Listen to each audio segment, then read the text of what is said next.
இன்றைக்கு ஆட்சியில் இருக்கக்கூடிய விஜய் அவர்களுக்கு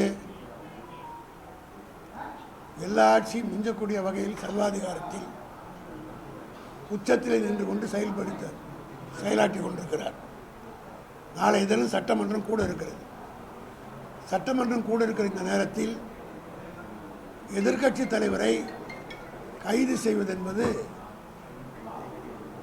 எத்தகைய ஒரு ஜனநாயக விரோத செயல் என்பதை இந்தியா பூராவிலும் இருக்கிற மக்கள் கட்சிகள் இன்றைக்கு கண்டிக்கக்கூடிய வகையில் இது அமைந்திருக்கிறது. கொலை செஞ்சுட்டு கொலை குற்றவாளியாக இருக்கக்கூடியவர்கள் கூட பாராளுமன்றம் சட்டமன்றம் நடக்கிற போது அதில் கலந்து கொள்வதற்கு எங்களுக்கு அனுமதி அளிக்க வேண்டும் என்று நீதிமன்றத்தில் கோரி நீதிமன்றத்தில் வந்து கலந்துக்கிட்டு போன வரலாறுலாம் இந்திய ஜனநாயகத்தில் இந்த 75 ஆண்டு காலமாக நாம் பார்த்துருக்கிறோம். ஆனால் ஜனநாயகம் என்ற படத்திலே நடித்தாரே தவிர ஜனநாயகத்தை பற்றி ஏபிசி கூட தெரியாத ஒரு முதலமைச்சர் எதிர்க்கட்சி தலைவருடைய பேச்சை திரித்து என்ன உலகம் அவர் பேசாத பேச்சு பேசிட்டாரு. காவேரி இஷ்யூவை குறித்து ஏறத்தாழ 40 நிமிடம் இந்த அரசாங்கம் செய்ய தவறியதை, இந்த பிரச்சனையிலே எப்படி அணுக வேண்டும், எதிர்க்கட்சி தலைவர்களை கூட்டத்தை கூட்டியிருக்க வேண்டும் போன்ற பல்வேறு குற்றச்சாட்டுகளை இந்த அரசின் மீது ஒரு ஜனநாயகத்தில் எதிர்க்கட்சி தலைவர் செய்ய வேண்டிய வேலையை செய்தார். அந்த நேரத்தில் யாரோ ஒருவர் தண்ணி வரவில்லை என்ற வைத்தறிச்சிலே இதுவரையிலே திமுக ஆட்சியிலே கரெக்டாக சொன்னார். 2021 25 வரை தளபதி மு.க. ஸ்டாலின் இருந்தபோது டெல்டா மக்களுக்கு கரெக்டாக தண்ணி வந்து சேர்ந்தது. ஆனால் இந்த ஆண்டு வரவில்லை தண்ணி அப்படின்னு பேசுகிற போது கூட்டத்தில் இருந்து யாரோ ஒருத்தர் வந்து திரிஷா வீட்டுக்கு தண்ணி வருது, அவங்க வீட்டுக்கு மட்டும் வருதுன்னா கூட்டத்தில் கேட்டாங்க. அப்போ கேட்குற நேரத்தில் திரிஷா வீட்டில் மட்டும் தண்ணி வருது அப்படின்ட்டு கேட்டபோது வருமானு கேட்ட நேரத்தில் அங்கே மட்டும் வரும் என்று சொன்னார். அது என்ன தப்பு இருக்குது? உலகமாக தப்பாது. தண்ணி என்பது குடிக்கிற தண்ணி வந்திருக்கு. அந்த தண்ணிக்கு இன்டர்பிரேஷன் என்னன்றதை நாங்கள் கோர்ட்டில் பார்த்துக்கிறோம். ஆனால் இதில் என்ன தவறு இருக்கிறது? திரிஷா வீட்டிலுக்கு தண்ணி வரலையா அப்படின்னு கேட்குறா ஒரு யாரோ ஒரு க்ரௌட்லேருந்து ஒருத்தர். அதுக்கு உதயநிதி பதில் சொல்கிறார், அங்கே மட்டும் வரும். காரணம் என்னென்னா அதுக்கு காரணங்கள் சொல்லி இது மாதிரி வரும் அப்படின்னு சொன்னார். அதில் என்ன அர்த்தம் இருக்கிறது? என்ன தவறு இருக்கிறது? உலகமகா தவறு. அப்படியே நான் வாதத்துக்காக கேட்கிறேன். இசாவை பற்றி பேசுவதுக்கு உடனே இவ்வளோ அவசரம் தேவை? அவர் எதிர்க்கட்சி தலைவர் அந்தம்மா இந்த நாட்டினுடைய பிரதமரா அல்லது சீஃப் மினிஸ்டரா? அந்தம்மா தனிப்பட்ட முறையிலே யாரும் ஒன்றும் பேசலாம், வீட்டுக்கு தான் சொன்னார். இப்போ சென்னைக்கு கூட வீராணம் தண்ணி வருது, என் வீட்டுக்கு தண்ணி வரல. போராடுற மக்கள் என்ன பண்ணாங்க? கோஷம் போடும்போது என்ன சொல்லுவாங்க? அவங்க வீட்டுக்கு மாத்திரம் தண்ணி வரும். நான்லாம் சேர்மனாக 20 வருஷம் இருந்தோம், தண்ணி கிடைக்கலன்னா அவங்க வீட்டுக்கு மாத்திரம் தண்ணி வந்துடும், எங்கள் வீட்டுக்குலாம் வராது அப்படின்னு ஆர்ப்பாட்டத்தில் மக்கள் ஆவேசத்தில் பேசுவது வாடிக்கை. இதெல்லாம் அரசியலில் பக்குவம் போட்டிருந்து போராட்டங்கள் நடத்தி அரசியல் நடத்தி ஆட்சிக்கு வந்திருந்தால் அதெல்லாம் புரியும். மக்களுடைய எழுச்சியில் அவங்க முதலமைச்சர் வீட்டுக்கு மாத்திரம் தண்ணி வரும், எங்கள் வீட்டுக்குலாம் வருமா? எங்கள் வீட்டுக்கு அவங்க வீட்டுலலாம் ஏசி கரண்ட்டு 24 மணி நேரம் கரண்ட் ஓடும், எங்களுக்கு மாத்திரம் கரண்ட்டு போகணும்னு பேசுகிறது இயற்கை, வாடிக்கை, மக்களுடைய உணர்வு. அதுதான். அதை வெளிப்படுத்துகிற போது பேசுகிற போது அதை தாங்கிக் கொள்ள முடியாமல் இன்றைக்கி இன்னும் அவசரம். ஜெயலலிதா காலத்தில் நாங்கள்லாம் பேசியிருக்கிறோம், எடப்பாடி காலத்தில் பேசியிருக்கோம், எம்ஜிஆர் காலத்திலே பேசியிருக்கிறோம். ஆனால் ஒரு வழக்கிலே கூட என் மீதே 16 கேஸ் ஜெயலலிதா கேஸில் போட்டாங்க, ஜெயலலிதா மீது அவதூறு. ஆனால் ஒரு வழக்கிலே கூட நான் கைது செய்யப்படவில்லை. தளபதி மேலே 40 வழக்கு இந்த கேஸ் முடியும் போது ஒரு வழக்கிலே கூட கைது செய்யப்படவில்லை. ஆக இதுபோல் அவதூறு வழக்கு பேச்சில் வழக்கு போட்டு கைது செய்கிறதே கிடையாது. ஆனால் இன்றைக்கு அவசரமாக தஞ்சாவூர்லேருந்து இந்த தஞ்சாவூர் விவசாயிலாம் பட்டினியில் சாகிறான். அதை பற்றி கவனிப்பதற்கு இந்த அரசாங்கத்துக்கு நேரம் இல்லை, முதலமைச்சருக்கு அதை பற்றி சிந்திப்பதற்கு நேரம் இல்லை.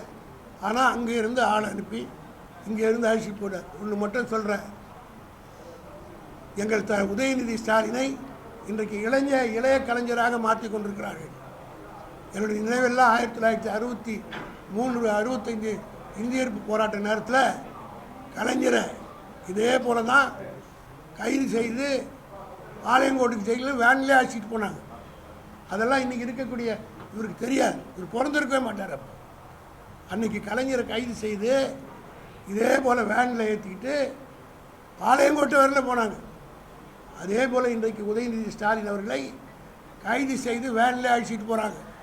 ஆக இன்று முதல் இன்னையிலிருந்து எங்களை உதயநிதி ஸ்டாலினை இளைய கலைஞர் என்று அழைப்பதற்கு விஜய் வகுத்து கொடுத்து விட்டார் என்று தான் நான் கருதுகிறேன். ஒன்றை மட்டும், அது மட்டும் இல்லை, கோர்ட் 12 மணி வரையிலும் அரெஸ்ட் பண்ணக்கூடாதுன்னு சொல்கிறது உயர்நீதிமன்றம். அந்த நீதிமன்ற உத்தரவை மீறி இன்றைக்கு இந்த போலீஸ்காரர்கள் கைது செய்திருக்கிறார்னா அதற்குரிய விளைவுகளை சம்பந்தப்பட்ட அதிகாரிகளும் சந்திப்பார்கள், அவர்களுக்கு உத்தரவு போட்டதும் சந்திப்பார்கள். நீதிமன்றம் வேடிக்கை பார்த்து கொண்டிருக்காது என்பதை தெரிவித்துக் கொள்கிறேன். இதற்கு முன்பாக இது போன்ற கைது நடவடிக்கை தொடர்பாக எதிர்க்கட்சி தலைவர் மேடையில் பேசியிருக்காரு. கைது நடவடிக்கைகளை மட்டும்தான் பிரதானமாக வச்சிருக்காங்க அவங்க அப்படின்னு சொல்லிட்டு, இந்த கைது நடவடிக்கையும் அவங்களை நான் உங்களை தான் கேட்குறேன். நீங்கள் எல்லாம் மீடியாஸ் பீப்புள் தானே. இவர் வந்த நாளிலிருந்து ஏதாவது உருப்படியாக ஒரு ஆட்சியில் சாதிச்சிருக்காரா? திமுக ஆட்சியில் வச்ச பேரெல்லாம் மாற்றினார். எதிர்த்து பேசுகிறவங்களை பூரா நேற்றுக்கு தான் இன்றைக்கி தான் ஒரு எம்எல்ஏ வெளியில் வர போகிறார். இது எதிர்கட்சி தலைவரே உள்ள அனுப்புகிறார். எனக்கு இருக்கிற டவுட் இல்லைன்னா இன்றைக்கி அசம்பிளியில் எல்லாம் நம்ம ஆங்காங்கே நாங்கள் திமுக சட்டமன்ற உறுப்பினர்கள்லாம் ஆர்ப்பாட்டத்தில் ஈடுபட்டு பண்ணால் மொத்த பேரை அரெஸ்ட் பண்ணி வச்சுட்டு ஆள் இல்லாத மைதானத்தில் பந்தாடலான்னு நாளைக்கு நடக்கிறார். அவர் என்ன ஈடேறாது. திமுக அதுக்குரிய யுகங்களுக்கு இருக்கும். சட்டமன்றத்தில் சந்திப்போம், மக்கள் மன்றத்தில் சந்திப்போம். நாளைக்கு இன்னும் ஆர்ப்பாட்டம் அறிவிச்சிருக்கிறாங்க. அந்த ஆர்ப்பாட்டம் நடத்திட்டோம். அதுக்கு விளக்க பொதுக்கூட்டம் போட்டு ஏன் ஆர்ப்பாட்டம், அது யார் அந்த பர்டிகுலர் கேரக்டரு, அந்த கேரக்டருக்கு அந்த நாட்டுக்கு என்ன சம்பந்தன்றதெல்லாம் தெரு தெருவாக வீதி வீதியாக திமுகக்காரன் துயிலிச்சு இருப்பான். எங்ககிட்டயும் பேச்சார் இருக்கிறாங்க. நாங்கள் பேச ஆரம்பித்தா தாங்க மாட்டார். நாளைக்கு அசெம்பிளி கூட இருக்கிறது. எதிர்க்கட்சி தலைவர் சந்திக்க தயாரில்லாதனால இந்த மாதிரி கைது நடவடிக்கை நிச்சயமாக. அதாவது அங்கே தஞ்சாவூரில் பேசின அந்த வச்சு புள்ளிவர்களை பார்த்து இதை சட்டசபையில் ஏற்றினா எப்படி பதில் சொல்கிறது அப்படின்னு பயந்துக்கிட்டு தான் பண்ணியிருக்கிறாங்கிறது பட்டவர்த்தமாக தெரியும். வழக்கு பதிவு பண்ணியிருக்கு.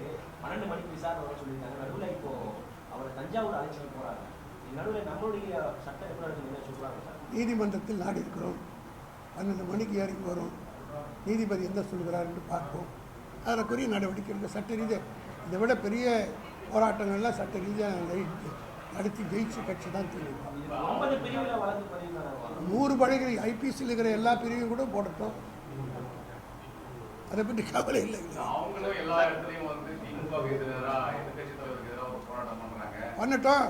அந்த போராட்டம் ஏறுன்றது மக்களுக்கு தெரியட்டும். ஒரு தனிப்பட்ட நபருக்காக விவசாயி சாவரம், அதை பற்றி போராட்டம் கிடையாது.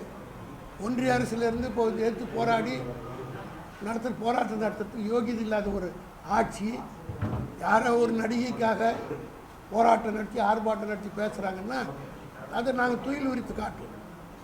திமுககார மேடையில் பேச ஆரம்பித்தான்னு வச்சுங்க, பல விஷயங்கள் வெளியில் வரும். இது அசிங்கமாயிடும். தமிழ்நாட்டு அரசியல் மேடைகளை காப்பாற்றிக்கொள்ள, நாகரிகத்தை காப்பாற்றிக்கொள்ள இந்த அரசு தன்னுடைய நிலைப்பாட்டை ஒழுங்காக நிலைநிறுத்திக் கொள்ள வேண்டும். யாரு திமுக தலைவர் என்ன சொல்லியிருக்காரு? அதில் நாங்கள் ஒன்றும் கன்சல்ட் பண்ணுறோம். நீ சாயந்தரம் பாருங்க. உதயநிதி ஸ்டாலின் நீதிமன்றத்திலேயே பிரஸ்க்கு மீட் பண்ணுங்க. அதுக்குரிய பதில் சொல்வார், தெளிவான பதில் சொல்வார். ஆட்சியில் இருக்கிறவருக்கு புரிந்து கொள்வது மட்டும் இல்லை, நாட்டு மக்களும் புரிந்து கொள்ள அளவுக்கு துயிலெழுத்து காட்டுக்கூடிய அளவுக்கு நீங்கள் ப்ரெஸ்ஸை சாயந்தரம் கோர்ட்டுக்கு போகிறார்ல, கோர்ட்டினுடைய 5 நிமிஷம் பர்மிஷனாக பாருங்கள், பார்த்தா சொல்லுவார். எதிர்கட்சி தலைவர் பேசும்போது முதலமைச்சர் பேரை சொல்லல, நடிகை திரிஷா பேரும் சொல்லல. இந்த சொல்ல அவரை கைது நடவடிக்கை வந்திருக்காங்க. மறைமுகமாக திரிஷாவை அரசியல் கொண்டு வரக்கான முயற்சியில் அதை ஈடுபடுத்தான்னு நினைக்கிறீங்களா? தமிழ்நாட்டில் எந்த அசிங்கம் ஒன்றா நடக்கும், அந்த அசிங்கத்தில் இது ஒன்றா இருந்தால் தாய்தான் ஆகும்.